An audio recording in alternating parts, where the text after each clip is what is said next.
Bueno, primero que todo, daros las buenas tardes a todos desde el Colegio de Médicos de Alicante. Para mí, como vicepresidente, es un orgullo estar en esta mesa de presentación de esta tercera conferencia de los ciclos, en este caso ya el sexto ciclo, que tenemos en colaboración el Distrito Colegio de Médicos de Alicante y la Real Academia de la Medicina de la Comunidad Valenciana.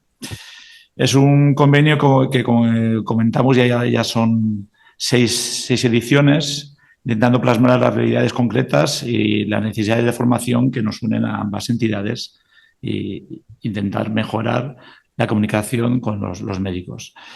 Tratamos temas doctrinales y clínicos relevantes y las aportaciones suelen ser de académicos de la Real Academia o de instituciones relacionadas con la universidad, siempre pues ponentes de alto prestigio, alto nivel, con largas trayectorias y experiencias muy contrastadas. ¿Esto que nos permite? Pues permite, pues, sobre todo, pues es una lástima que la gente joven que está empezando no vea la oportunidad de tener de primera mano de estos expertos estas conferencias, pero bueno, también tanto a los que llevamos unos cuantos años más, incluso a los académicos, pues tener información de primera mano de grandes expertos y encima el plus de poderles preguntar al acabar, poder interactuar con ellos. En este caso, pues tenemos al doctor José Tuéis Hernández, que va a realizar una conferencia sobre la reticencia vacunal, intentando renovar la confianza y gestionar los riesgos. Es un tema muy de actualidad. Sin ir más lejos, la semana pasada estuvimos aquí presentando un libro sobre pandemias, vacunas, y creo que va a ser muy interesante. Y para presentar tanto el ponente como la conferencia, tenemos el honor de tener a la doctora Ballester, que es la vicepresidenta de la Real Academia de Medicina y que nos va a decir un poquito, continuar la presentación. Y nada, bienvenidos a todos, tanto a los de la sala como a la gente que está conectada online, y esta es vuestra casa. Muchas gracias. Bienvenidos también a todos, las personas que están aquí de forma presencial y todos los que nos están viendo. En nombre de la presidenta de la Real Academia, a la que represento, bueno, pues eso, un placer volver a estar aquí, continuar, lo ha explicado muy bien el vicepresidente del colegio, ¿no? El sentido, el objetivo de estas conferencias que llevan ya una trayectoria pues muy interesante, y la verdad es que efectivamente desde ambas instituciones este aspecto formativo es absolutamente fundamental a todos los niveles, a niveles de gente recién, es decir, primeros años del BIE, también estudiantes de último año de las carreras, que también nos siguen muchas veces, y por supuesto a todo tipo digamos, de profesionales interesados en la variedad de temas que, como ha comentado muy bien, damos por expertos, y en todas y cada una de las áreas, y digamos a un nivel digamos, bueno, pues de una comunicación pues muy fluida, etcétera, ¿no? Entonces, me queda por presentar a José Vicente Tuéis Hernández, ¿no? Él es catedrático de Medicina Preventiva y Salud Pública, lo ha sido durante varios años en la Universidad de Alicante y en este momento en la Universidad CEU Cardenal Herrera, ¿no? Es una persona, digamos, desde el punto de vista como académico, dentro de las Reales Academias, pertenece a 3 de ellas como académico correspondiente. En los 3 casos, digamos, el haber accedido como académico correspondiente se debió a la obtención de premios, es decir, que digamos que llevan inscritos, llevan ligados a la concesión de premios el nombramiento de académicos correspondientes. De ese modo lo es de la Real Academia Nacional de Medicina de Madrid, de la Real Academia de Medicina de la Comunidad Valenciana, la nuestra, y también de la de Murcia. Por otro lado, me gustaría destacar, digamos, su papel de experto en el sentido más noble y más amplio del término, en vacunología en general y en vacunología social en particular. Él ha ocupado varios puestos en la administración autonómica como funcionario de la Consellería de Sanidad. Entre otras cosas, por ejemplo, fue director del Centro de Información y Prevención del SIDA, el jefe de servicio del Centro de Vacunación Internacional de Alicante, después como facultativo especialista en medicina preventiva en el Hospital Universitario del Vinalopó, jefe de servicio de medicina preventiva y consultor senior en investigación y medicina preventiva. No voy a alargar demasiado esta presentación porque lo importante es que lo hablemos a él, pero sí comentar que es miembro de varios grupos de investigación de sociedades científicas, entre ellas, pues, obviamente, la Sociedad Española de Vacunología. Y luego pertenece tanto al FISABIO como al ISABIAL, en distintos grupos, dentro del grupo de enfermedades infecciosas y el grupo de vacunas, ¿no? Por tanto, esas dos entidades que dentro de nuestra comunidad autónoma tienen este papel tan relevante y tan transversal, ¿no? Bien, por otro lado, desde el punto de vista de su investigación, bueno, pues, en fin, ya he dicho que pertenece a diversas sociedades científicas. No sé si tengo aquí todas, pero bueno, no es necesario, tanto a nivel nacional como internacional. Por ejemplo, en el caso de a nivel nacional, tuvimos ocasión de trabajar conjuntamente en un proyecto de investigación nacional coordinado con 5 universidades españolas y la Universidad de Coimbra en torno al tema de la poliomielitis. Vamos, fue la verdad un placer trabajar con él, trabaja muy bien y yo creo que tuvimos pues 3 proyectos sucesivos y fue interesante.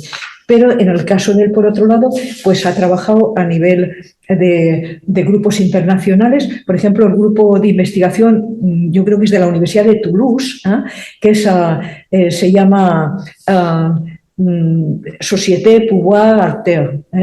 Y también dentro de la Comisión Europea hay un grupo de investigación que es el European Joint Action on Vaccination, es decir, como siempre, digamos, relacionado, digamos, siempre con su trayectoria, que es muy coherente dentro del mundo de la vacunología. Y bueno, no quiero alargar más la presentación, únicamente pues darle la palabra. Bueno, en primer lugar, José, creo que no te he saludado directamente, lo hago ahora mismo. ¿Qué tal? Buenas tardes. Buenas tardes. Cuando quieras tienes la palabra. Vale, pues buenas tardes a todos, a las personas que están ahí, a los que nos pueden estar escuchando. Agradecer tanto al Colegio de Médicos a través de su vicepresidente y a la Academia, de la que me honro en participar como académico correspondiente en nombre de su vicepresidenta, profesora Ballester y amiga desde hace muchos años, pues creo que agradecerles permitirme estar este rato con ustedes, disculparme por hacerlo por esta vía de streaming, ha sido un poco obligado por las circunstancias, y voy a proceder a conectar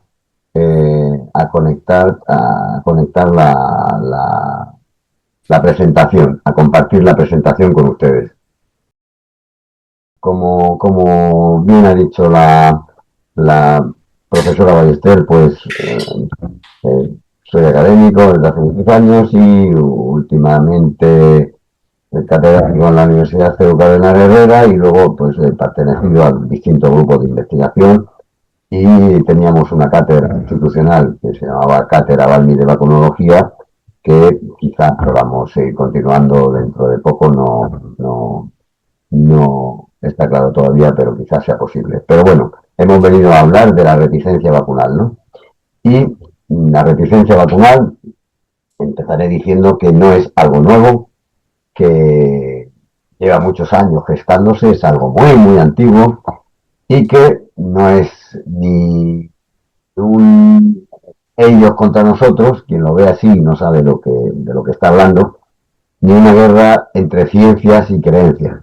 ha habido un mantra que se ha repetido mucho, mucho, mucho, por parte de los más fanáticos dentro de lo que es la campo de la vacunología, que es, el mantra es, se trata de ciencia, no de creencia, se trata de ciencia, no de creencia. Muchos de estos personas, usadores de ese mantra, olvidan que el señor que se ve aquí, que es Edward Jenner, aquí está con uno de sus libros, donde está una vaca, que es precisamente la vaca que se ve aquí, que es Blossom, una vaca donde él hizo una práctica, Jenner, de manera empírica, basado en creencias, en observaciones que se habían hecho, imaginó lo que luego iba a ser toda la vacunología, ¿no? Entonces, hay que ser cuidadoso cuando se dice mantras tan facilones como se trata de ciencia, no de creencia y demás, porque se muestra la ignorancia, ¿no? Y, bueno, la reticencia, por otro lado, es un desafío humano, social, y sobre todo es un asunto de comunicación, comunicacional. Entonces vamos a intentar ver cómo es el fenómeno, entender un poco sus razones y a ver si hay fórmulas, hay ejemplos, o vamos a ver qué ejemplos hay para reconstruir la confianza en los lugares donde se ha perdido o gestionar los riesgos de una manera más o menos efectiva. Viendo esta imagen, ustedes se sorprenderán de que yo les ponga ahora esta. Bueno, y dirán, pero ¿de qué nos quiere hablar ahora este hombre? Pues quiero hablarle de mitología griega. ¿Y por qué? Porque son las 6:15 de la tarde y es buena hora para hablar de mitología griega. Todo tiene su aquel. Esta señora que se ve aquí es Pasífae, una señora que era un poco hechicera y que era hija de este señor que está aquí abajo, que es Helios, el dios del sol.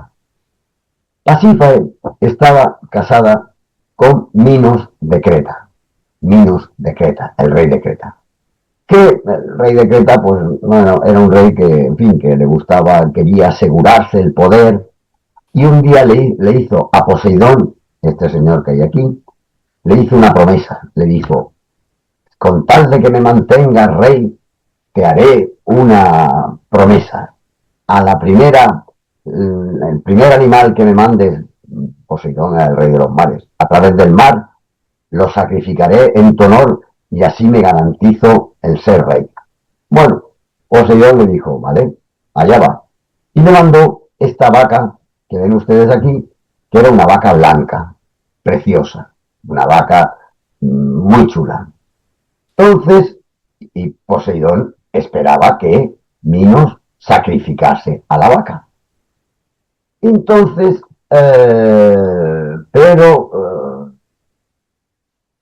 bueno, más que vaca era toro, pero bueno, toro blanco, precioso. Pero Minos no lo hizo así. Le encantó aquel toro blanco tan chulo y dijo, voy a sacrificarle otro. Cogió otro toro que había por ahí y lo sacrificó. Entonces Poseidón se enfadó mucho con Minos, se enfadó y se tomó venganza. ¿Y cómo se tomó venganza? Pues no se la tomó sobre el propio Minos, sino sobre su mujer Pasífae, que estaba allí la pobre, tenía dotes de hechicera, pero estaba allí la pobre tan tranquila, aquí la vemos. De tal forma que lo que hizo Poseidón fue hacer que Pasífae se enamorara del toro blanco, se enamorara locamente del toro blanco, hasta el punto de querer ser poseída por él. Entonces le encargó a Dédalo, que es este señor, que era una especie de arquitecto, constructor que había en Creta, que le hiciera una vaca, aquí la ven ustedes, haciendo una vaca, de tal forma que Pasífae se introdujo dentro de la vaca y fue montada por el toro. Oh, oh, oh, esto es, bueno, esto son cosas de la mitología griega. Y entonces, ¿qué pasó? Pues vean ustedes, que nació un pobre ser mitad hombre, mitad toro, que era el Minotauro. El Minotauro, que enseguida fue, la madre lo quería, como todas las madres quieren, pero claro, Minotauro era rebelde, era agresivo, y entonces construyeron el famoso laberinto, el laberinto del Minotauro, y allí metieron al Minotauro. De tal forma que además el laberinto era un sitio donde entraba la gente pero no salía, porque entre otras cosas eran devorados por el propio Minotauro, ¿no? Entonces allí estaba el pobre, bueno, digo pobre, el Minotauro allí solo dentro de su laberinto. De vez en cuando, una vez al año, pues le mandaban sacrificios, jóvenes allí que los sacrificaban para tenerlo tranquilo, hasta que un día Teseo, este señor que ven aquí, ayudado por el hilo de Ariadna le dejó un hilo y entonces él entró al laberinto dejando el famoso hilo de Ariadna, entró en el laberinto, encontró al Minotauro y lo mató. Y entonces se acabó el Minotauro, se acabó el laberinto y se acabó esta historia hasta el momento, hasta ese momento. Esa historia, ustedes se preguntarán qué tiene que ver con las vacunas. ¿Qué tiene que ver con las vacunas? ¿De qué nos está hablando este? Que nos cuenta una historia de mitología griega, se tira casi 5 minutos contándonos una historia griega. Pues muy sencillo, muy sencillo. Tiene que ver con esto. Nada más Jenner poner a disposición de la gente lo que había descubierto, que era un elemento que inoculando de las vacas con cowpox, es decir, viruela de las vacas, inoculándolo a las personas, se protegían, quedaban protegidas estas personas contra la viruela humana, porque el virus cowpox, es decir, viruela de las vacas, era, digamos que, primo del smallpox, que era el virus de la viruela humana, pues uno protegía frente al otro. Entonces, de las vacas, de la creencia que había en Gloucestershire, que era donde él vivía, condado, que decían las personas que están o han tenido contacto con la viruela de las vacas ya no padecen la viruela humana. Pues él entonces cogió de esa creencia empíricamente, dedujo que quizá si no, se inoculase a las personas la viruela de las vacas quedarían protegidas frente a la viruela humana. Y eso es el descubrimiento. Pero esto enseguida tuvo sus reticentes detractores o enemigos.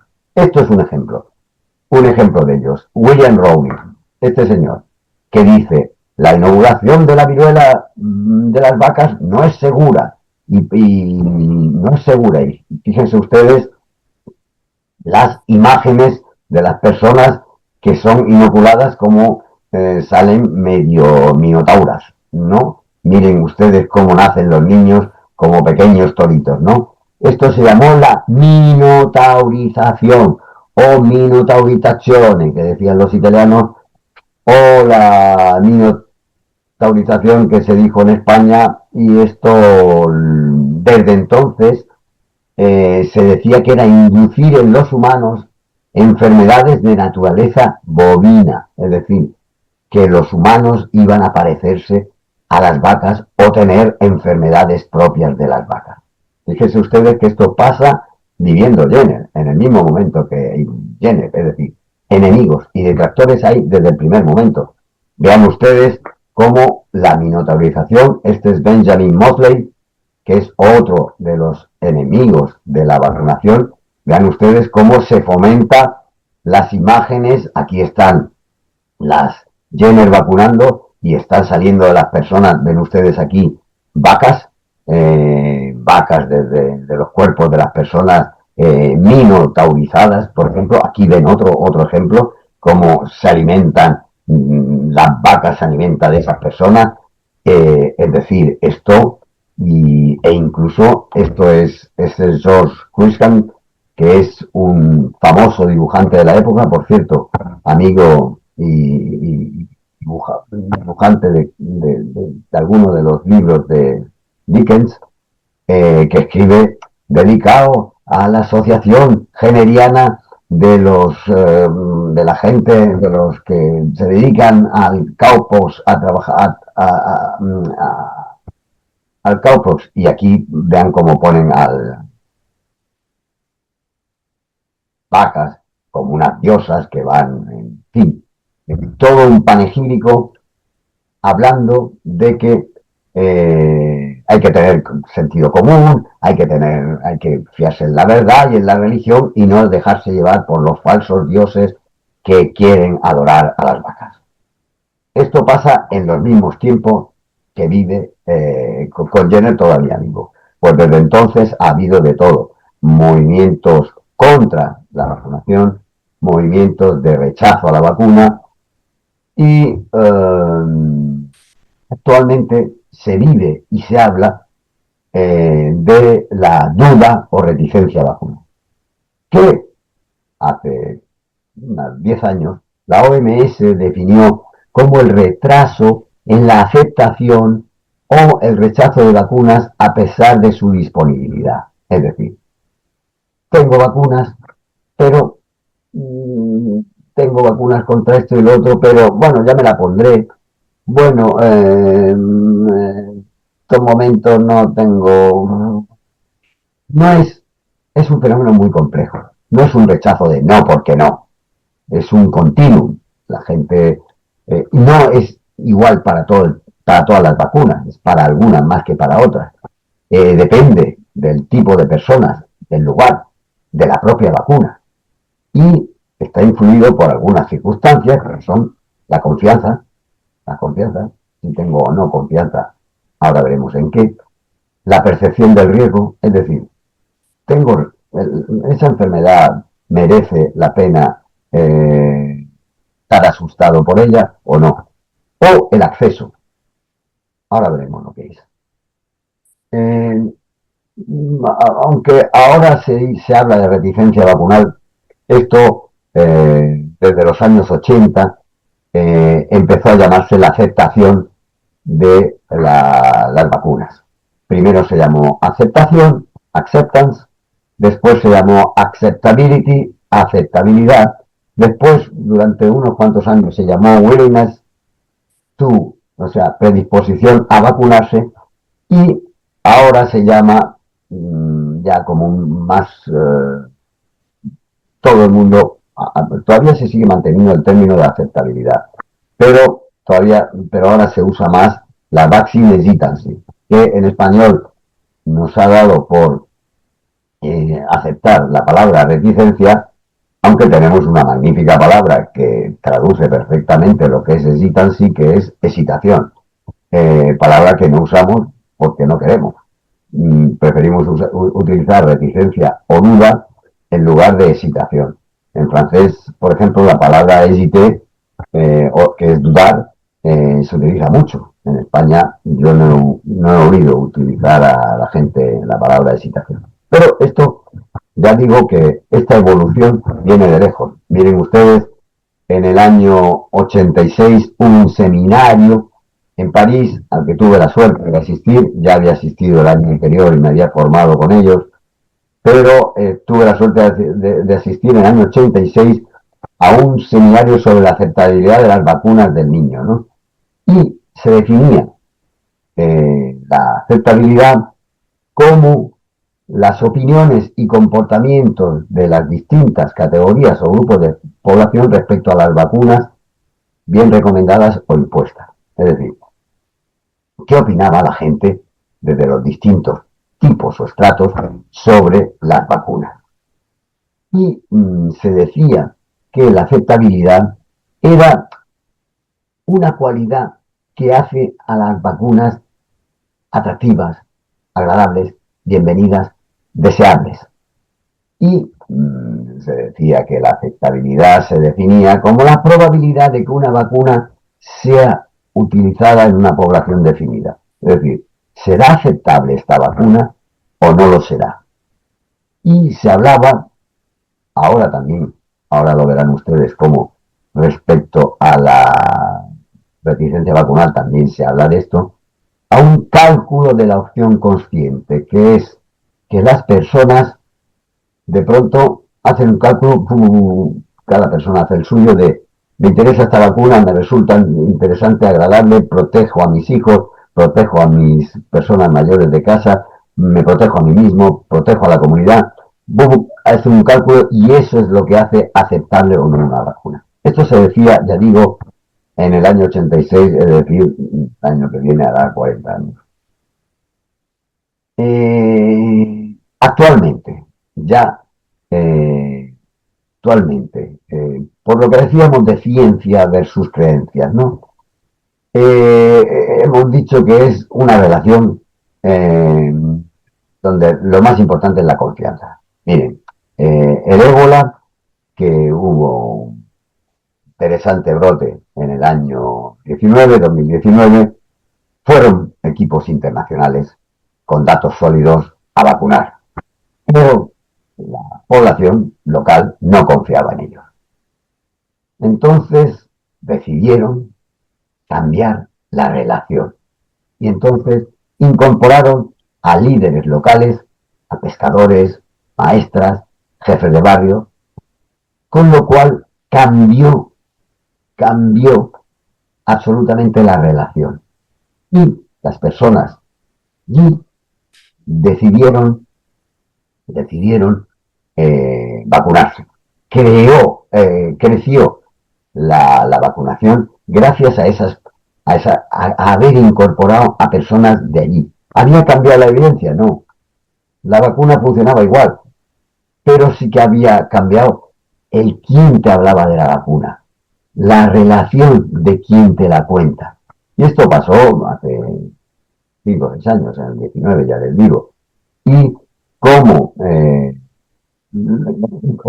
puesto al final, en la parte de abajo de algunas diapositivas, he puesto referencias geográficas por si que tienen que ver con lo que comento antes, ¿no? Pero por si puede ser interesante. Bueno, pues esto es un ejemplo de cómo se puede establecer solo cambiando la relación de las personas que te lo cuentan y que no sean extranjeros o personas que imponen las cosas, sino los tuyos, los que te hablan de eso, cómo aumenta la vacunación. Así ha ocurrido y ya, como les digo, recientemente, a unos 10 años, se estableció lo que se ha llamado el modelo 3Cs de la OMS para la reticencia vacunal. Y esto lo ha establecido, como ven ustedes en la parte de abajo, el grupo de la OMS sobre Vaccine Hesitancy, sobre reticencia vacunal, que dijo que hay 3 elementos, las 3 Cs, las que modelan la reticencia vacunal. La primera es la confianza. ¿Confianza en qué?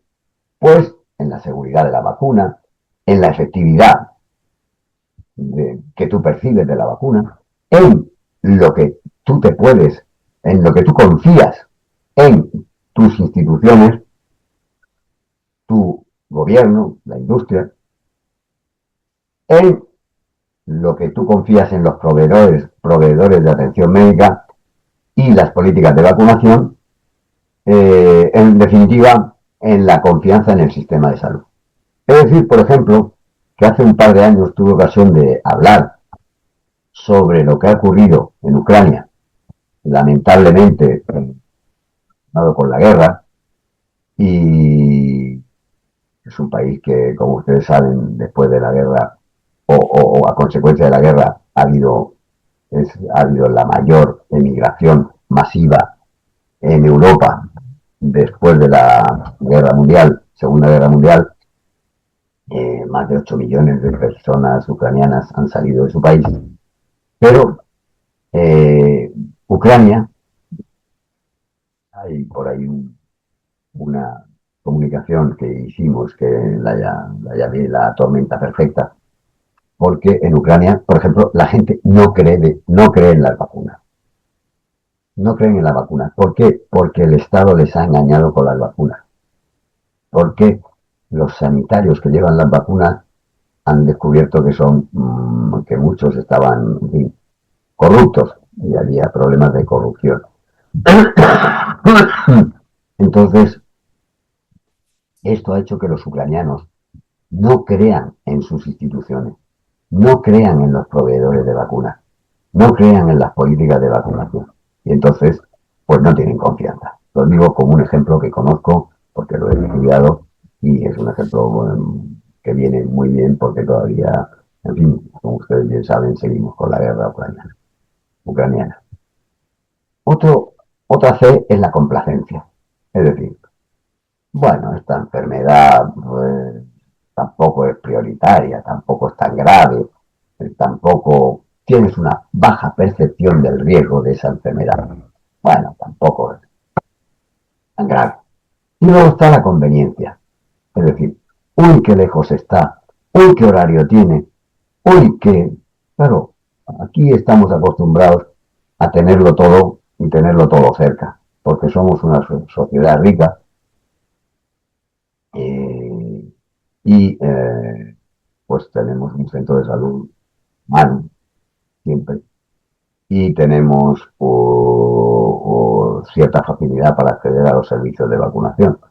Pero en algunos, eso es, entonces, alguien cuando tú comentas esto en España, dices, bueno, tampoco es para tanto, ¿no? Porque tienes algún sitio, pero claro, eso nos pasa a nosotros que estamos acostumbrados a mirarnos el ombligo, ¿no? Y creernos el centro del mundo, ¿no? En muchísimos países, eh, para algunas personas la vacunación hacerse vacunar es casi un acto heroico, ¿no? Porque a lo mejor te tienes que desplazar 30 o 40 kilómetros a un centro de salud o a un puesto de vacunación ambulante que viene o no viene, en fin, que la conveniencia o la accesibilidad física no es la misma en España que en otros países. Por tanto, es también un problema. Aquí ven ustedes el diagrama donde se ve confianza, complacencia y conveniencia, y donde en la confianza está lo que he dicho de creencias erróneas o desinformación sobre vacunas, en la complacencia los efectos secundarios, no la voy a padecer, y conveniencia, no tengo prisa, lo dejo para la semana que viene, no, después lo dejo para vacaciones y vacunamos a los niños después de vacaciones. O no entiendo el calendario de vacunación, o habría que hacer mucho más estudios sobre la alfabetización en salud. Nosotros hemos publicado algún artículo sobre alfabetización en vacunas y es demoledor, ¿eh? La gente, cuesta trabajo conocer, interpretar qué es el calendario de vacunación. Entonces, ¿esto nos preocupa? No. ¿Por qué? Porque, bueno, nos vamos poniendo dosis y lo que quiere el Estado es sumar y sumar y sumar dosis para sumar y hacer grandes coberturas de vacunación.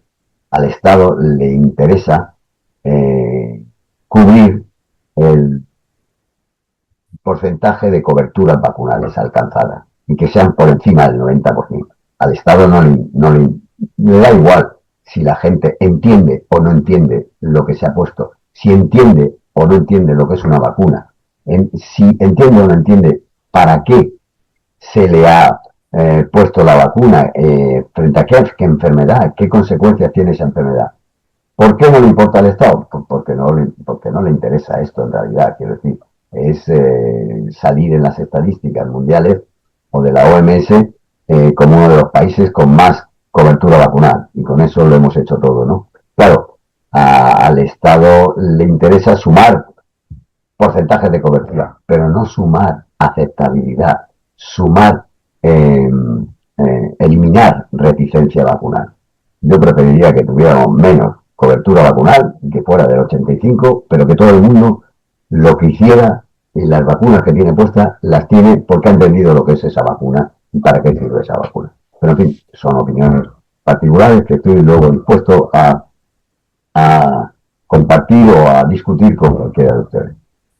Por ejemplo, es que la reticencia vacunal es una cosa de pobres que no entienden, de pobres analfabetos que no entienden lo que son las vacunas. No, miren ustedes, en Alemania, un estudio del Instituto Koch mostró que en distritos de alto nivel educativo las tasas de vacunación eran muy bajas. ¿Por qué?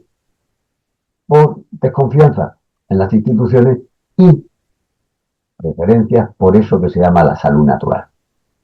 Hay que pasarlo naturalmente y esto, este artículo es un artículo bastante citado.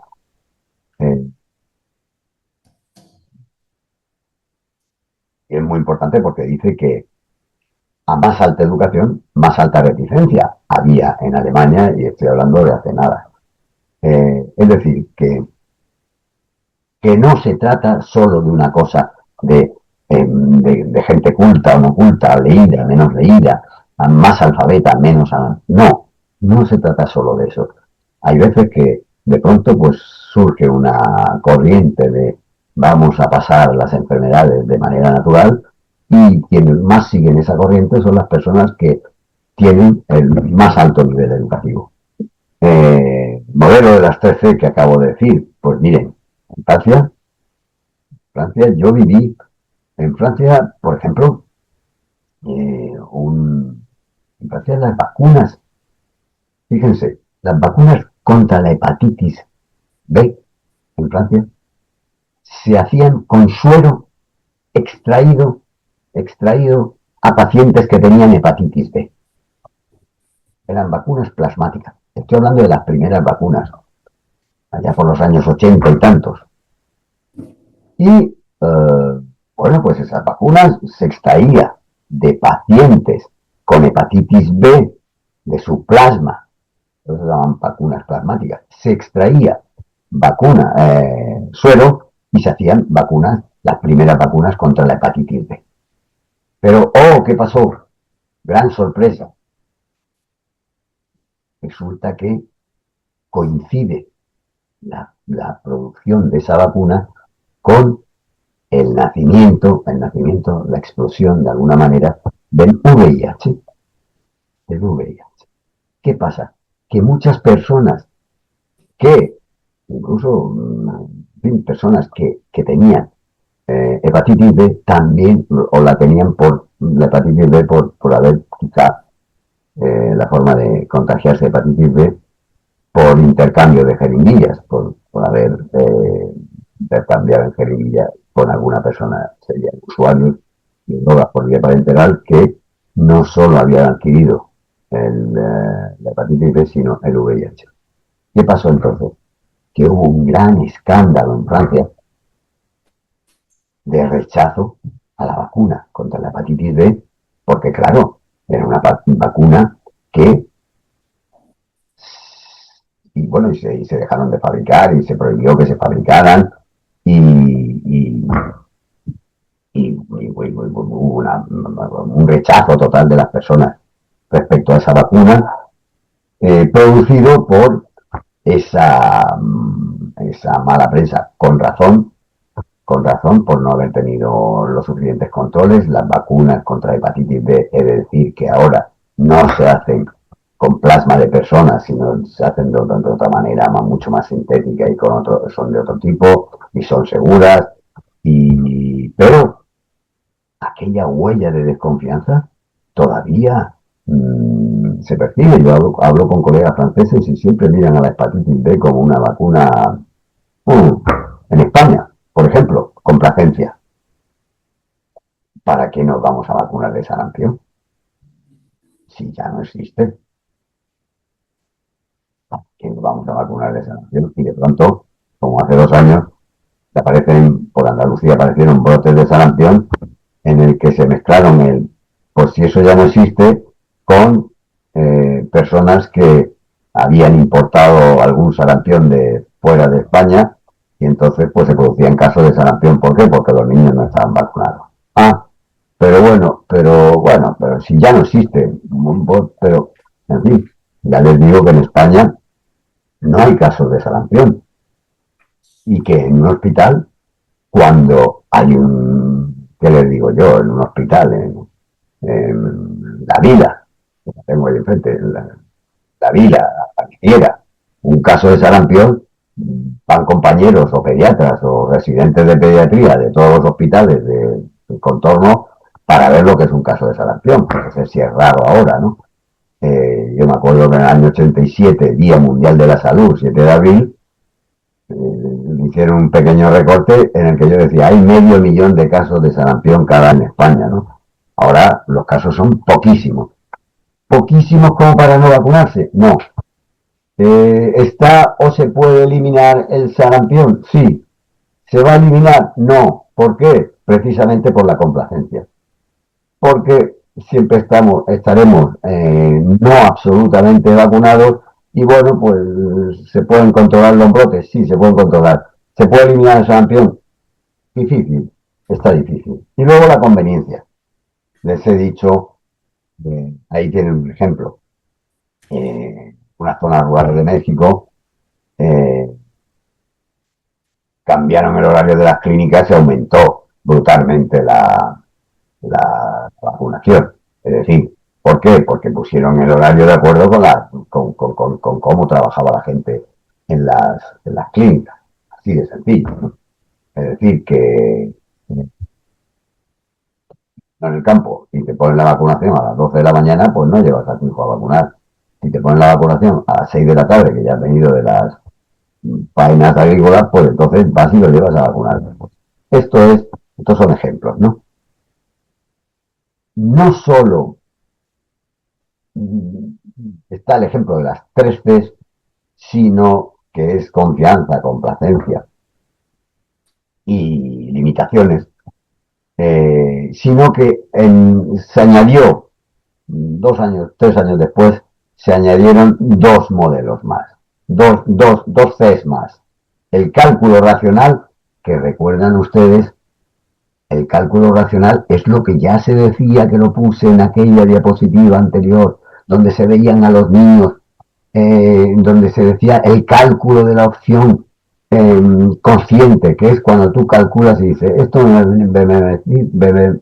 beneficia o no, o sí o no, esto va a ser bueno para mí, para mis hijos, para la comunidad y demás. Bueno, introdujeron la calculation, el cálculo y la responsabilidad colectiva. Es decir, con esto voy a contribuir a que circulen menos o se transmita menos una enfermedad. Eso es la quinta C, Collective Responsibility. Aquí la tienen. Cálculo racional de riesgos es ¿qué implica un poco? Pues que tú te tomes el tiempo para evaluar, para deliberar y ver la información que hay sobre los beneficios y los riesgos, ¿no?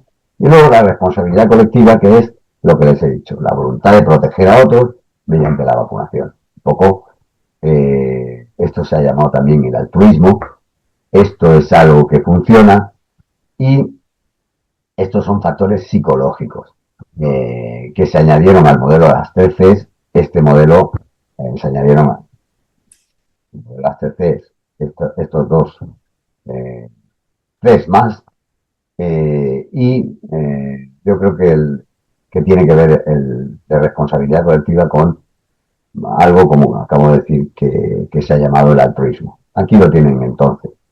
Hay personas que esto es fluctuante, miren ustedes. Se produce un retraso porque a veces acepto algunas vacunas, las acepto todas, rechazo algunas, las rechazo todas.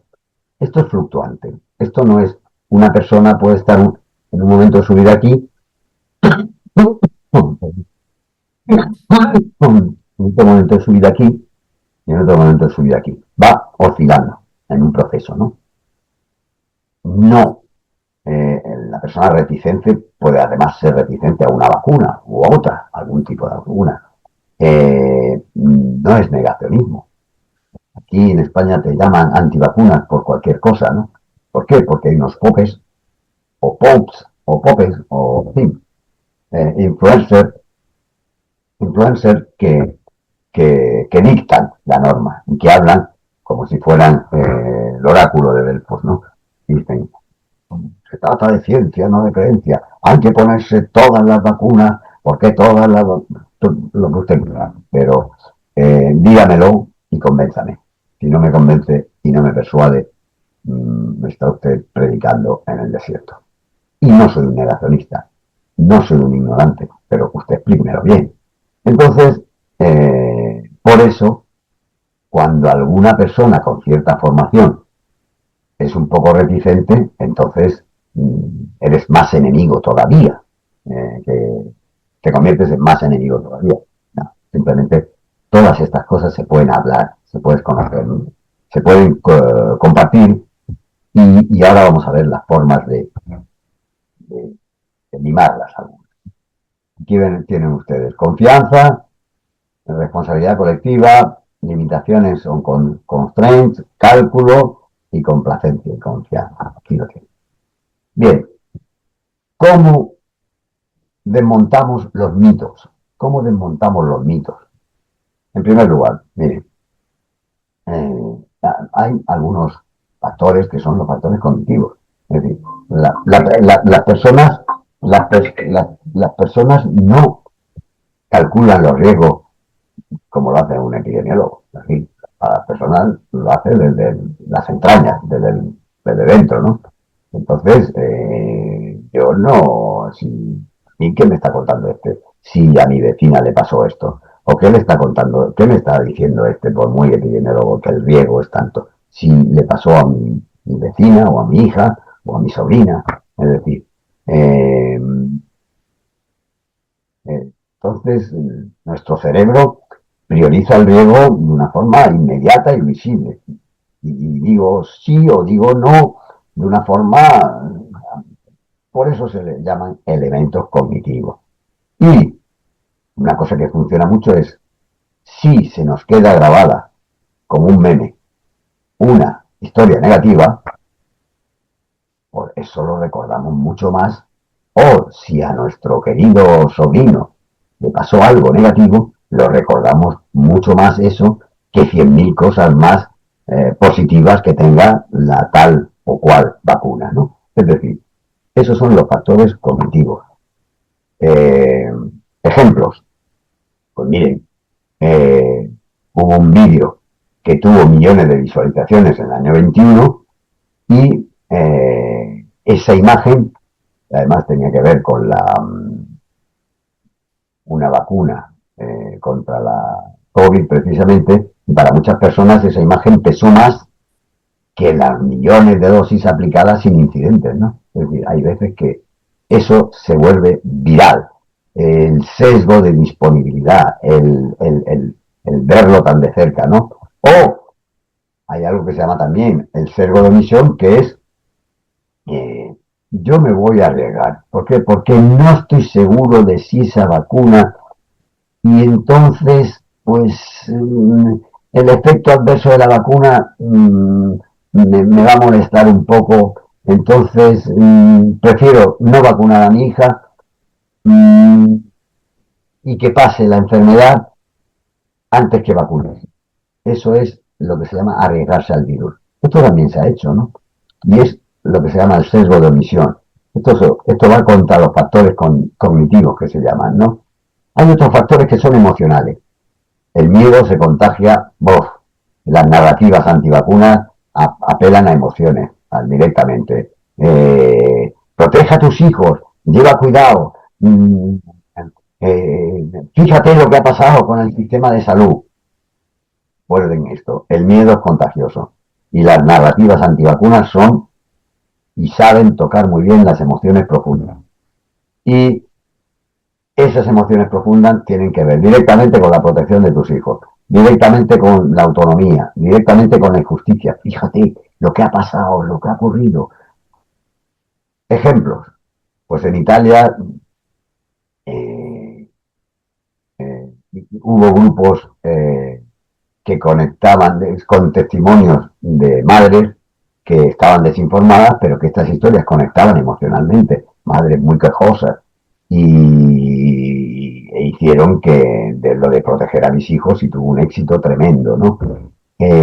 Contra las vacunaciones, porque conectaban emocionalmente aquellos vídeos que se hicieron con testimonios de las madres. En Canadá, por ejemplo, eh, un estudio dijo que las madres que habían tenido partos traumáticos o tratos bruscos en los hospitales tenían menor adherencia al calendario de vacunación infantil. Entonces, esto convencía a algunas personas de que de algo que no tiene nada que ver, porque ¿qué tendrá que ver la reticencia con no tenía que ver con las vacunas, eran pues emociones previas, que era pues haber tenido un parto o haber tenido una mala experiencia en el hospital, ¿no? Pues eso conllevaba una menor adherencia al calendario de vacunación infantil. Todos estos son estudios, está basado en estudios que están nombrados abajo, sobre factores emocionales, ¿no? Y luego están los factores sociales o comunitarios. Por ejemplo, la confianza no está en las instituciones, está en las relaciones, Entonces, lo que decía antes, el rol de los pares, los líderes locales, los grupos identitarios, es muy importante. Y hay una gran conexión entre la desconfianza, no me creo lo que dice el ministro o la ministra, y toso, pero no estoy pensando en esta ministra.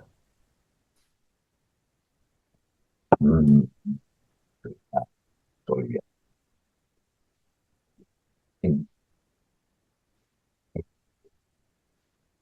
La desconfianza institucional y la reticencia están muy, les conté el ejemplo de Ucrania, antes están íntimamente unidas, ¿no? Entonces, confío más en lo que me dice mi amigo, o un familiar, o un líder de la comunidad, que en lo que me diga ministro o el consejero, lo que sea. Miren ustedes, por ejemplo, durante la pandemia en el Reino Unido, el factor que más predijo la aceptación eran los amigos o los familiares. Es decir, ¿te has puesto la vacuna? ¿Te vas a poner la vacuna? Sí. ¿Por qué? Porque se la ha puesto mi madre, mi tía, mi hermano, mis amigos. Eso hacía más por la vacunación frente a la COVID que los expertos, que saben ustedes que en España cada vez que que ocurre algo, surgen los expertos, brotan los expertos en ese algo, ¿no? Ha habido expertos en España en volcanes, en desastres públicos, en acciones, en fin, y en vacunas también, ¿no? Y en la COVID había expertos en pandemias que de pronto surgían y era curioso escucharlos o verlos, ¿no? Bueno, pues esa influencia no hacía que las personas se vacunaran más.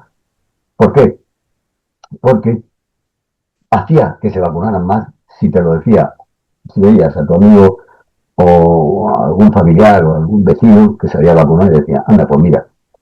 Luego, en algunos países o en algunas comunidades donde la influencia de los líderes religiosos es alta, pues eso puede actuar como un factor clave en el éxito, ¿no? En India, por ejemplo, hay comunidades donde los imanes locales avalaban públicamente la vacunación y tuvieron aumentos del 30 o 40% de cobertura. Igual que se pudo producir el caso contrario, que es lo que pasó, ahora lo vamos a ver, en Nigeria. Y luego los factores estructurales, pues ya los hemos comentado un poco, ¿no? Es decir, el acceso, los horarios, la lejanía, la experiencia negativa, Es decir, cuando entendemos que están todas estas capas, empezamos y debemos empezar a intervenir donde realmente importa, ¿no? Factores estructurales, pues aquí lo ven. En Nigeria, que era lo que iba a comentar antes, la mortalidad por sarampión se redujo en cuanto llevaron a equipos móviles a vacunar a las zonas remotas, ¿no? En Chile, la ampliación, ellos llaman vacunatorios a los sitios donde se vacuna. Hicieron sesiones de vacunación nocturnas a las que iban los trabajadores y eso aumentó la vacunación, es decir, se redujeron las barreras del horario, ¿no? Pues acabamos esta primera parte con entendiendo que la reticencia tiene múltiples capas, por eso está la cebolla ahí, que por cierto me he enterado que las cebollas tienen 7 u 8 capas. Al poner la imagen de la cebolla, yo nunca se me había ocurrido contar cuántas capas tiene una cebolla. Y hay que dejar las recetas simplistas y empezar a intervenir donde realmente opera la reticencia, duda o excitación, que es lo cognitivo, lo emocional, lo social y lo estructural. Pero yo quisiera aportarles algo. Voy a intentar no pasarme de hora porque claro, al estar solo delante del ordenador uno pierde el esto y estoy mirando el reloj y voy a ir un poco deprisa para no hacerme largo y porque prefiero comentar con ustedes, ¿no? Muchas veces se habla sobre lo que es un mito y lo que es los mitos y los falsos cosas sobre las vacunas. Mire, esto es algo que tengo por publicar, que no he publicado aún, pero que les quiero dar como primicia, ¿no? ¿Qué es la diferencia entre rumor y mito? ¿Existe diferencia o es lo mismo? No es lo mismo. Muchas veces se habla, ¿cuáles son los mitos y las verdades sobre las vacunas? Y ven ustedes aquí cosas de las vacunas provocan enfermedades, las vacunas han desarrollado que se desarrollan en poco tiempo, no son efectivas, en fin. ¿Cuál es la diferencia? Mire, este es Voltaire. Y Voltaire, en una de sus cartas filosóficas, dijo, se dice en voz baja en la Europa cristiana que los ingleses son locos y fanáticos. Locos porque inoculan a sus hijos la viruela para que contraigan esa enfermedad. Y luego dice, los ingleses por su parte dicen, los otros europeos son cobardes y desnaturalizados. Cobardes porque teman hacer sufrir un poco a sus hijos. Se dice en voz baja, es un rumor. Y lo que aquí criticaba Voltaire era que los ingleses ya habían aceptado la inoculación, que es algo anterior a la vacunación, lo habían aceptado y que el resto de Europa le estaba costando, especialmente a Francia, que era de donde era Voltaire, aceptar la inoculación. Entonces se empezó a hablar de rumores. Miren, lo que hemos visto antes, de NDS, un rumor, el rumor de que las lecheras que habían estado expuestas no contraían la viruela humana. Y eso también fue objeto de rumores. Y lo que les he contado del Minotauro. Pero fíjense qué importantes fueron los rumores. Cuando se estaba erradicando del mundo la viruela, los rumores fueron útiles porque en África funcionaban muy bien los rumores. Y entonces, para ver si había aparecido algún caso nuevo, lo que hacían era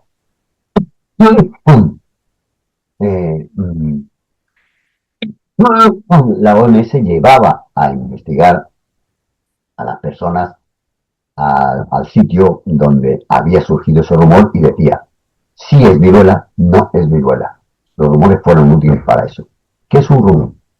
Es algo que corre, un dicho que corre, información que se expande es sensacionalista. Oye, que mira, es importante, es verdadero o es falso, da igual, es un rumor que es bulímico, se va autonutriendo y se va expandiendo, que se contagia epidémicamente de manera social, grupal, que hay que verlos donde surgen porque tienen un contexto en cada país, en cada lugar donde surgen, ¿no? Y que hacen un llamamiento a los miedos del individuo. Ahora van a ver algún ejemplo. Y están ligados a una representación colectiva y social que implica dinámicas de cambios de comportamiento. Miren, esto que ven ustedes aquí son rumores. Como ven, casi todos son en los continentes que están en el hemisferio sur. Les pongo este ejemplo, no les pongo más, porque aquí hay ya bastantes ejemplos, ¿no? Algunos tienen que ver con la vacuna del sarampión, otros con la vacuna de la polio, otros con la vacuna del tétano. Y estos rumores que han surgido en estos países decían, nos quieren controlar demográficamente, nos quieren, es decir, nos quieren imponer, van contra nuestra religión. Es decir, esos son rumores que han aparecido en ese periodo, en esos años, en esos países, ¿no? Ejemplo, en esos países, Estados Unidos, Kenia, Turquía, España, rumores sobre teorías conspiratorias respecto a la gripe pandémica, la de 2009. Esto ha empezado allí, en fin. Otra era como empezaron a decir que había aparecido en México, es que quieren hundir al pueblo mexicano. Otro, la vacuna no es buena, pero la han sacado porque quieren distraer a la población sobre la crisis económica que hay. Ojo, que la propia vacuna me han dicho que causa la gripe. Otro, los efectos adversos de la vacuna son peores que pasar la propia gripe. Estos son rumores que aparecieron sobre la gripe pandémica. Rumores sobre la vacuna VPH. Ojo, favorece la promiscuidad y la sexualidad activa. Estos son rumores reales, estos no son ejemplos inventados. En Puerto Rico, la vacuna VPH causa desinhibición sexual. En varios países, causa la muerte en niñas. En países africanos, retira la menstruación. En varios países puede producir muerte súbita, convulsiones. Eso es la vacuna VPH. Y este rumor que les conté antes, que es un rumor aparecido sobre la polio en esta región de Nigeria, en Kano, una región que está al norte de Nigeria, que decía que la vacuna contra la polio dejaba estériles a las niñas. Y entonces ahí no había forma de acabar con la polio. Y hasta que no consiguieron convencer, y fíjense en el mapa de abajo, cómo los casos de polio salvaje se transmitían a los países de al lado. Hasta que consiguieron convencerlos de que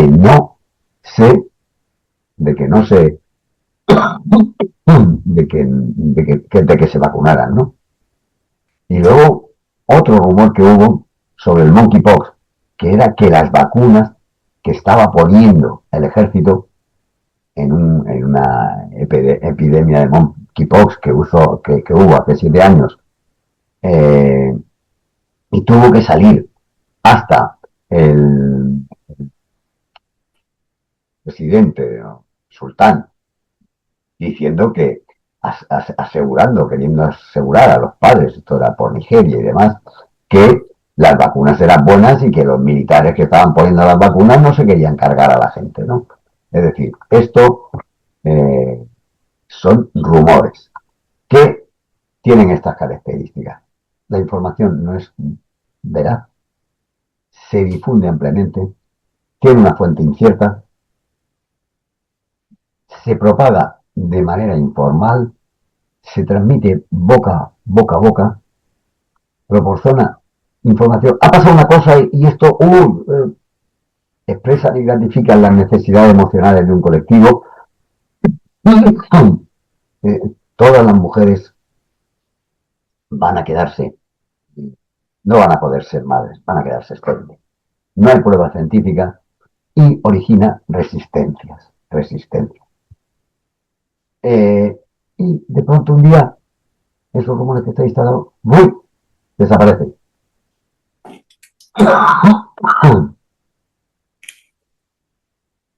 Y ahora vamos a ver lo que son los mitos.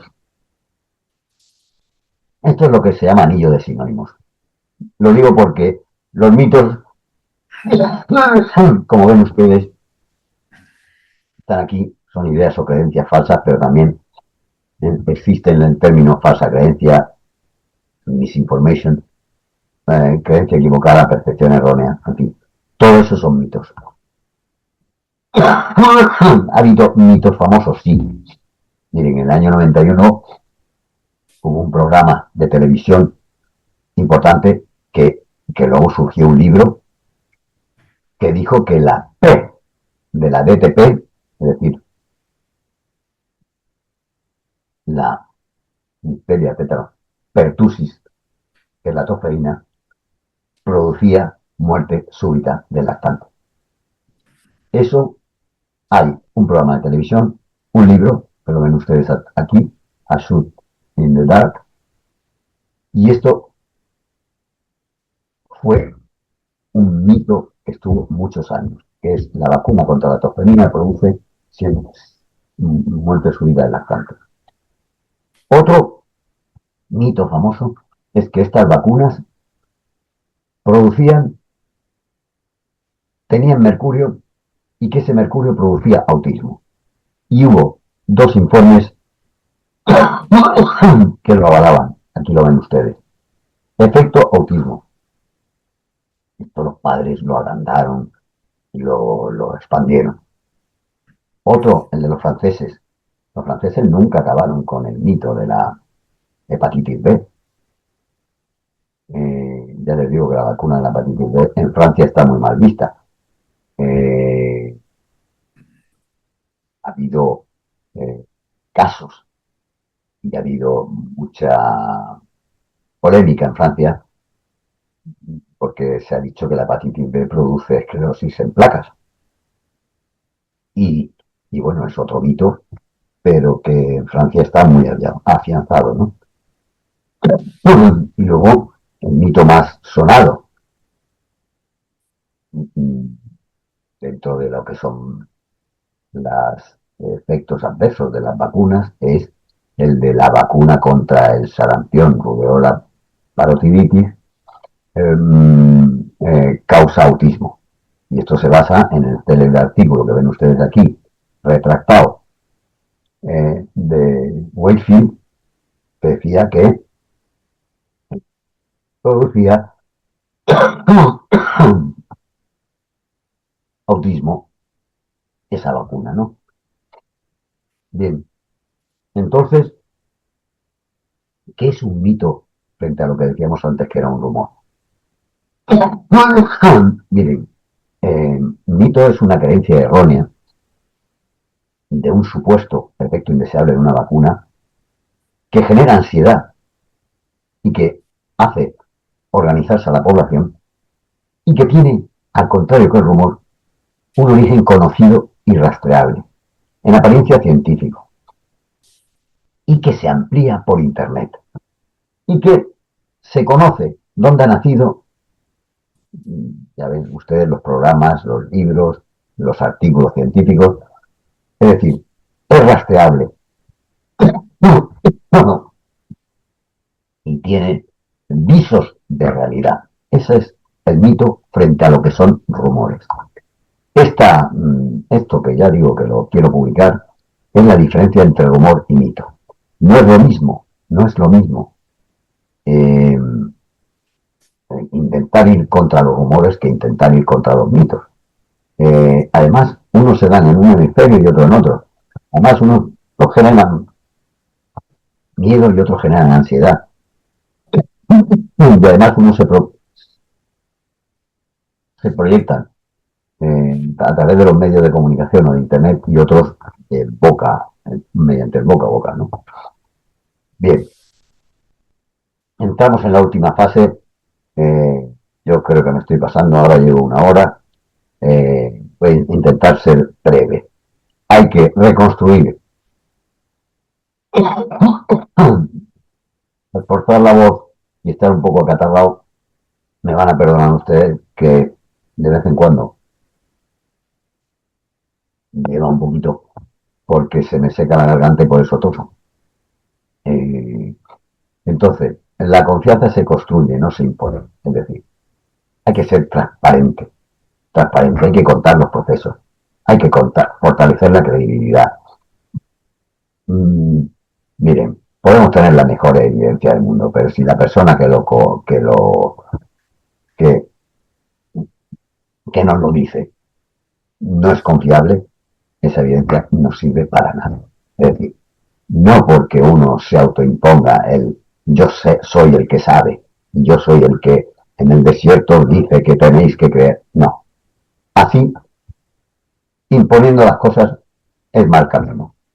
Miren, Finlandia con la COVID tuvieron un gran éxito porque daban todo en tiempo real, cosa que no se hizo en España, por ejemplo. Y incluían las incertidumbres. No sabemos lo que va a pasar. Podríais ponerlo de esta vacuna, no sabemos lo que va a pasar, pero funcionó. Japón. Japón quitaron la vacuna VPH, explicaron por qué. Y luego la volvieron a poner y explicaron por qué. Bueno, pues han vuelto a recuperar la confianza. Escuchar. Escuchar es más efectivo que explicar. ¿Por qué? Porque vamos a hablar de lo que te está preocupando. Anda, cuéntamelo, cuéntamelo. Pues Reino Unido, cuando médicos entrenados, que habían entrenado en entrevistas motivadoras, consiguieron que los padres aumentaran la aceptación de las vacunas, los padres más dudosos, más reticentes, aumentó la vacunación. Miren, segmentar. Claro, tú puedes coger a la gente, a los que están a los que son muy escépticos, a los que son opositores duros, a los que son dandibooks, blanditos. Yo creo que, bueno, pues la estrategia frente a cada uno de ellos ha de ser diferente. Por ejemplo, en los Países Bajos, eh, allí clasifican a la audiencia en esos tres niveles: indeciso, escéptico moderado y opositores estructurales. Y con esa segmentación y con mensajes distintos a cada uno de esos grupos, redujeron ese ruido del antivacunismo duro y consiguieron reducir el antivacunismo gracias a segmentar la segmentación de las audiencias. Luego, la vacuna no te entra por la aguja, esto es un dicho, entra por la confianza en la persona que la ofrece. Es decir, los profesionales de salud son portavoces muy prioritarios. Tienes que creer en ellos, ¿no? Entonces, hay veces que la labor del médico o del enfermero que explica la vacuna es muy importante, ¿no? No hay que hacerlo como un acto mecánico de, a ver, pasa el niño, pum, pum, ¿tiene fiebre? No, pues pum, pum, ¿pero qué le ha puesto? Pues lo que le tocaba con la edad. Esto lo he visto hacer yo mucho. No, eso no es el acto vacunal. Un elemento que hay que hacer, que es importante, es saber que la confianza es un puente, pero que necesita una carretera, que es la gestión del riesgo. Con esto está acabando. Por ejemplo, quien comunique importa tanto como lo que se comunica. Es que mi enfermera me lo ha recomendado. Es decir, cuando se implica un profesional de la salud, la probabilidad de que te vacunes es muy importante. Esto se ha visto en Estados Unidos o en Senegal. Da igual, donde lo veas. Cuando se implican es otro elemento importante, comunicar sin alarmar. Una cosa es comunicar y otra meter miedo. Por ejemplo, recordarán ustedes que muchos profesores que fueron vacunados cuando la COVID con AstraZeneca,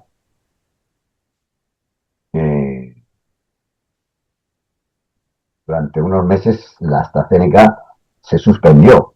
Bueno, esto hizo que se percibiera que la vacuna no era buena y que la gente no se quisiera vacunar. Bueno, esto fue un error de cómo se percibió el riesgo frente al riesgo real que se pasaba, que no era tanto y que no fue tan importante. Simplemente la vacuna no era tan efectiva, pero no era más riesgosa, más peligrosa. Esto no fue bien explicado, ¿no? Porque hay que evitar mensajes del tipo la vacuna es 100% segura, pónganse la vacuna, no, o usar números absolutos. Hay que comparar el riesgo de manera bien diseñada. Por ejemplo, el riesgo de miocarditis. En España no se ha explicado. En Estados Unidos sí se explicó bien el riesgo de miocarditis frente a las vacunas de la COVID y recuperaron en esa franja de edad de jóvenes de 18 a 25 años, recuperaron la confianza en la vacuna porque lo explicaron. En España eso yo creo que ni se ha explicado, ni ha interesado, ni ha preocupado, ¿no?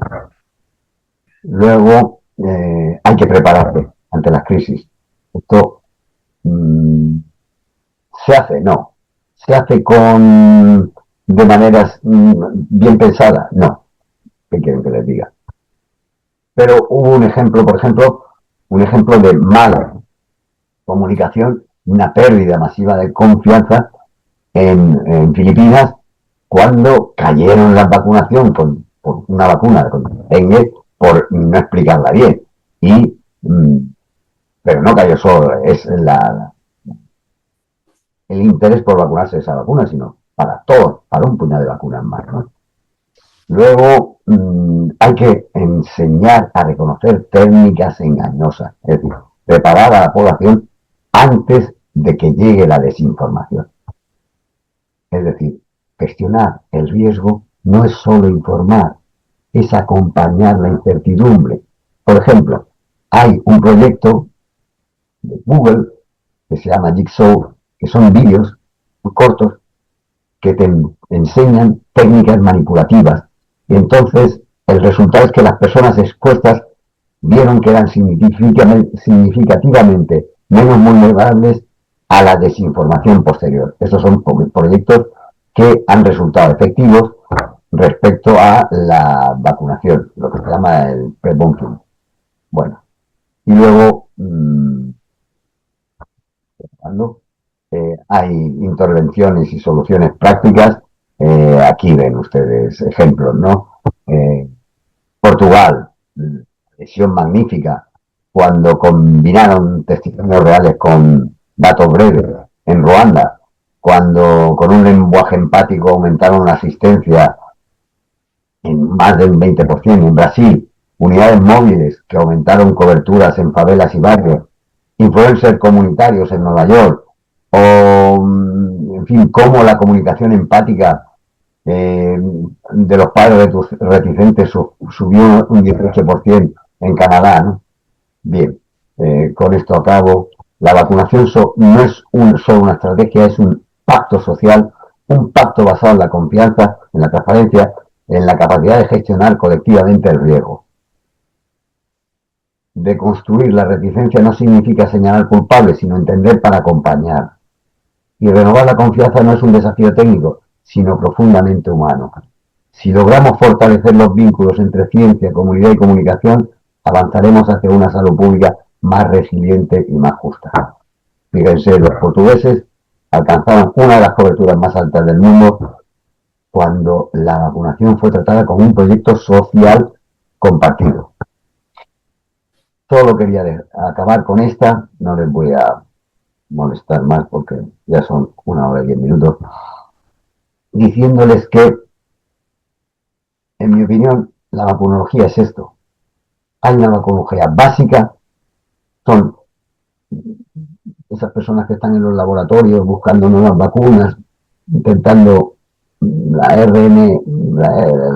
RNA, en fin, que hay otra parte de vacunología que es la vacunología clínica, que es la vacunología que se ve en los centros de salud, la gente que, en las consellerías, los que hacen los calendarios de vacunación, los que se preocupan de la cadena del frío, de la farmacovigilancia, que es lo que llamamos vacunología clínica. Y hay una vacunología social, que es la que estudia la aceptabilidad, los grupos vulnerables, la historia de las vacunas, las desigualdades, la influencia de los medios de comunicación.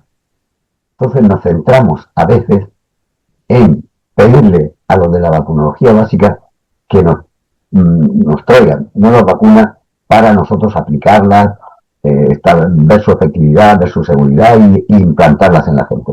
Y se nos olvida lo que es la vacunología social y cómo cada vacuna en cada país y en cada contexto, que no en todos igual,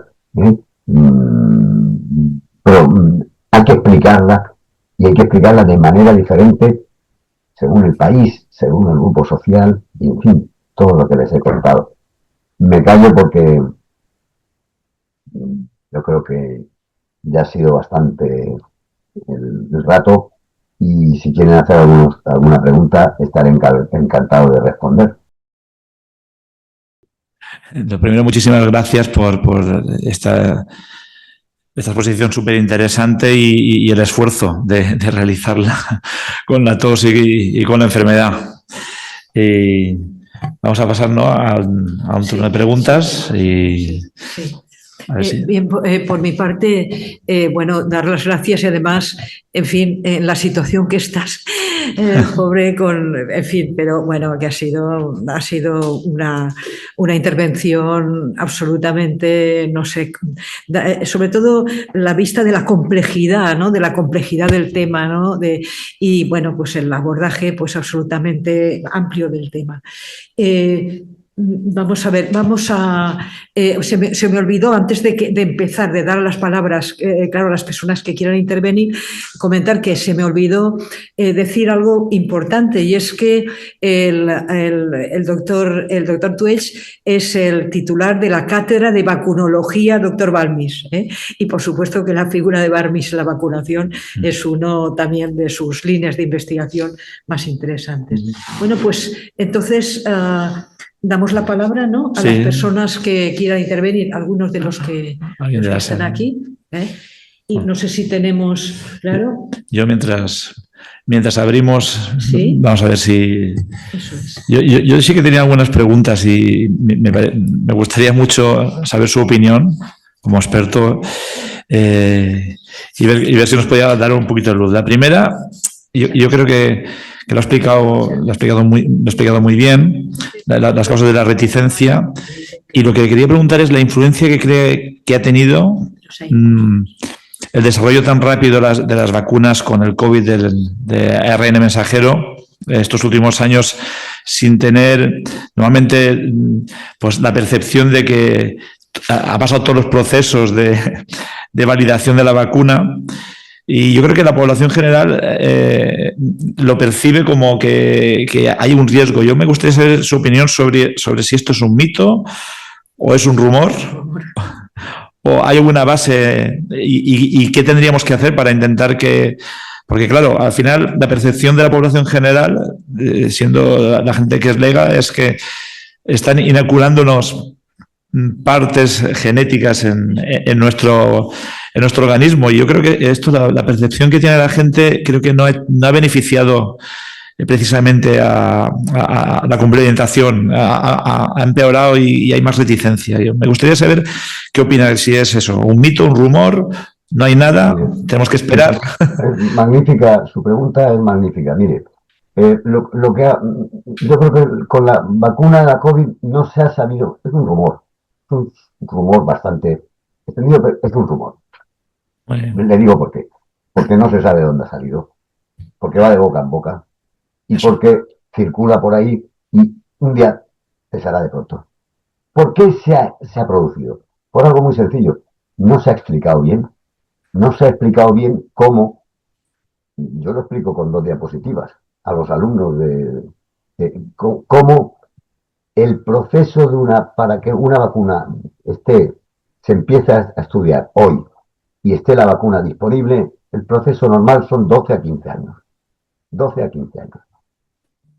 No se ha sabido explicar que en el caso de las vacunas contra la COVID, especialmente las RNA mensajero, el proceso se ha hecho una overlapping, o sea, se han superpuesto las fases de los ensayos clínicos. Entonces, la fase 1, fase 2, fase 3 y fase 4, que se hacían así, fase 1, luego fase 2, luego fase 3, luego fase 4, ahora se han puesto una encima de otra.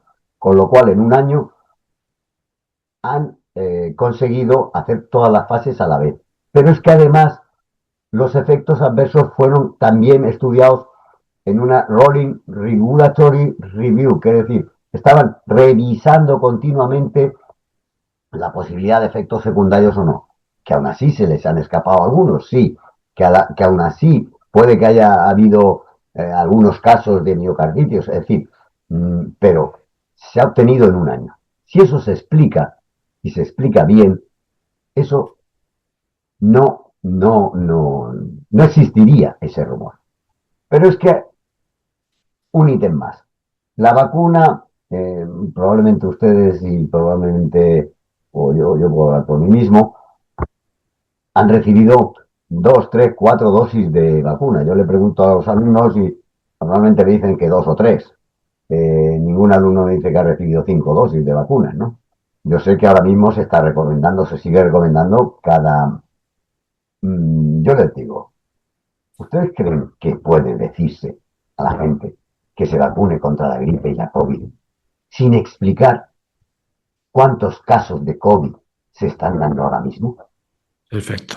¿Cuántos casos de COVID se están dando? Antes nos daban el número de casos de COVID al día, a la semana, al mes. ¿Dónde están los datos de COVID?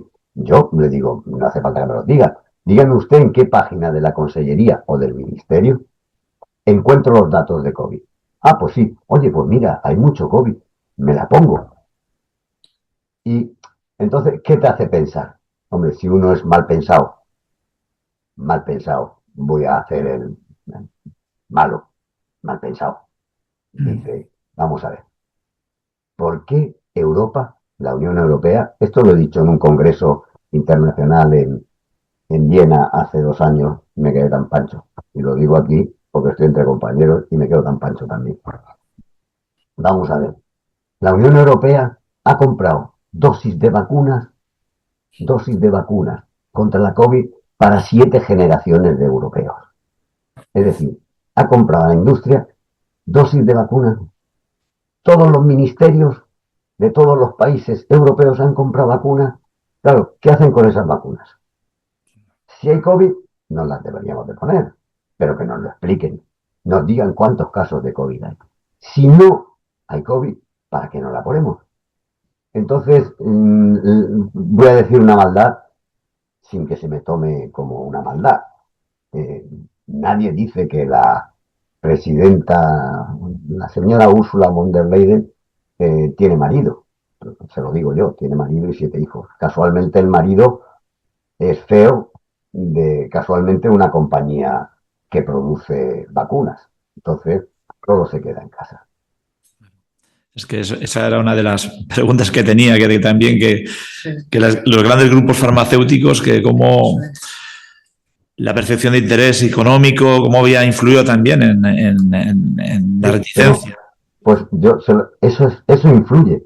¿Por qué? Porque la gente dice, claro, las personas que van un poco más lejos y miran, nos quieren poner una vacuna porque no la quieren tirar, pues no me la pongo. Pero se los pondría, pues explíquelo a la gente. Pónganse la vacuna porque hay muchos casos, porque es muy grave, pero no me cuente usted que hay una variable nueva o una variante nueva, que si ya nos aprendimos que estaba la Omicron, ahora no me explique una variante nueva. ¿Por qué? Porque en fin, las personas, bueno, explíqueme usted el genoma si quiere y los variantes, pero den una explicación. No se dan explicaciones. Claro. Y ojo, usted me ha hecho una pregunta y se refería a Europa, España, Europa. ¿A quién le han importado cuando en España llevábamos 3 o 4 dosis de vacuna cada uno puesto a finales del 21? En África todavía no habían llegado las primeras dosis de vacuna. Que no nos importan. ¿Por qué? Porque en fin, son africanitos, están más robustos.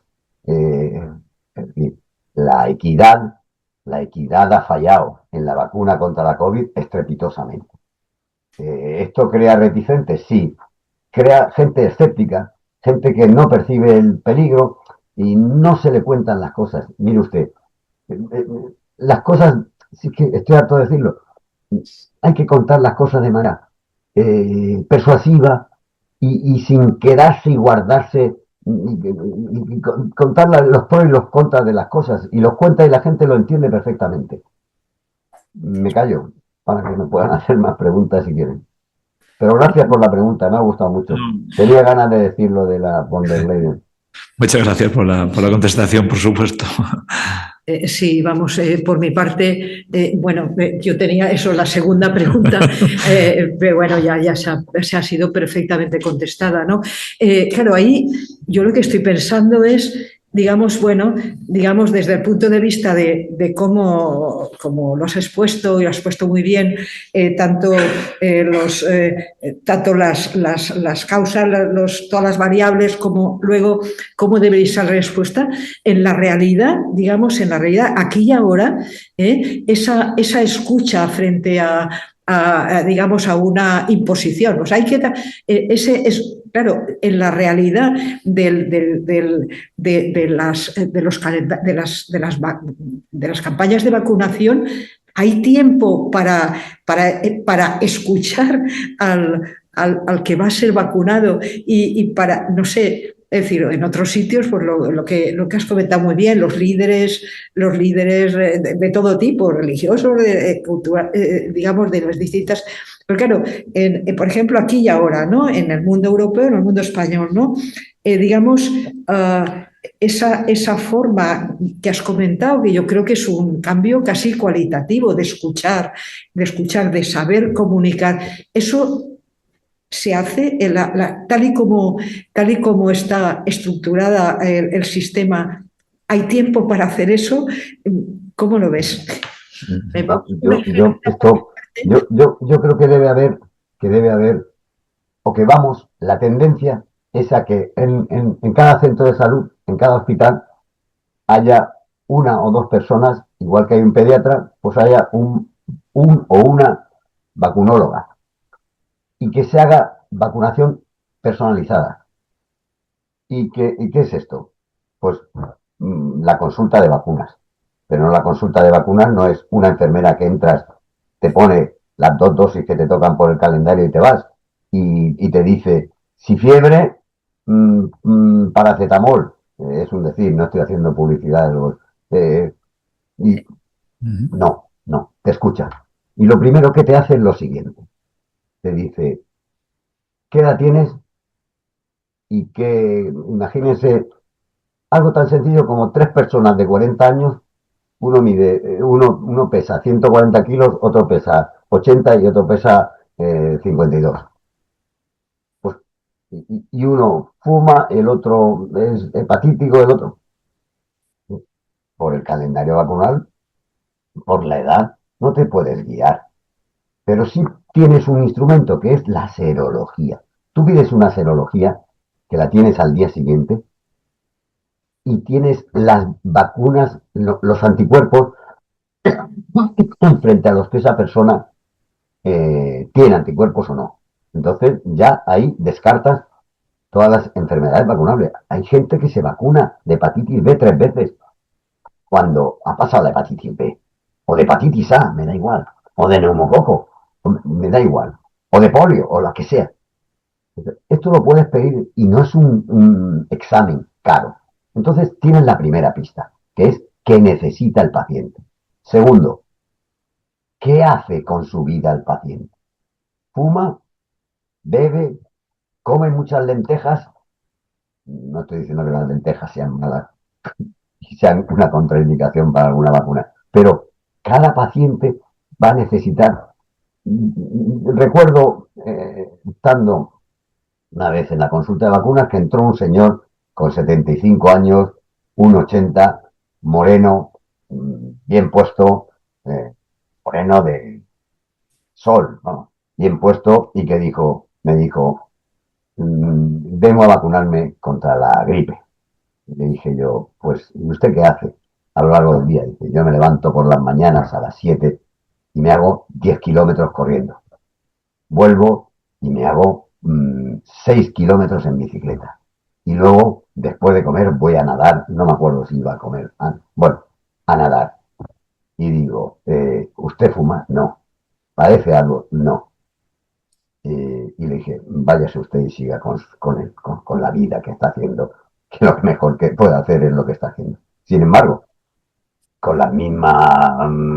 me podía entrar un señor de 40 o 50 años, con 140 kilos de peso, fumador, que a ese señor le indicaba o le prescribía la gripe, el neumococo, en fin, todo lo que tenía a mano disponible, porque era un señor que tenía todos los riesgos. Entonces, se debería de ir a la vacunación personalizada, como una consulta más, que además no hace falta dedicar 1.000 personas a eso. Con una por el centro de salud, uno que reciba una formación y que me da igual, pero que sea, cuya característica tiene que ser, una, le interesa el tema, le gusta, dos, es empático, y me da igual que sea médico que enfermera, es empático. ¿Empático qué significa? Pues que tiene gracia para escuchar y para contar. ¿Hay algún test de empatía? Bueno, eso se sabe enseguida quiénes son. Y que esa persona, además de tener una cierta preparación, hable con la gente y haría que se vacunara, que mejorara la aceptación de las vacunas o la aceptabilidad, y yo creo que eso será el camino. ¿Cuándo? Pues cuando les estoy viendo decir que acabamos. ¿Cuándo va a ser posible eso? Pues miren, no lo sé. Y no les digo, pregunten a la ministra, porque no creo que tenga interés la ministra. Yo tengo... Bueno, no hay ninguna en el chat, ¿no? Sí, no tenemos preguntas, solo felicitaciones, Sí. que bueno, naturalmente nos unimos a ellas. Ya con la hora que estamos ya tenemos que ir cerrando el tema. Muchísimas gracias por el interés, por el esfuerzo. Muchas gracias. Y por parte de la Academia, pues bueno, pues Sí, muchísimas gracias a todas las personas que han estado pendientes de eso. Y muchísimas gracias. Muchas gracias. José. Bueno, muchas gracias. Eso, gracias a todos por acudir y conectarse, y a la Real Academia por seguir colaborando con nosotros, que es muy enriquecedor. No es mi especialidad, pero es muy interesante y hay que seguir aprendiendo todos, que somos médicos. Sí, y la atención primaria. Sí. El estatuto. Pues nada, pues muchísimas gracias, que te mejores de todo. Estos más que nada tos, y cuando esfuerzo un poco y hablo mucho, pues toso más, pero... Muchas gracias a todos. Gracias a todos. Noches. Hasta luego, buena tarde, buenas noches. Buenas tardes, noches. Chao, chao.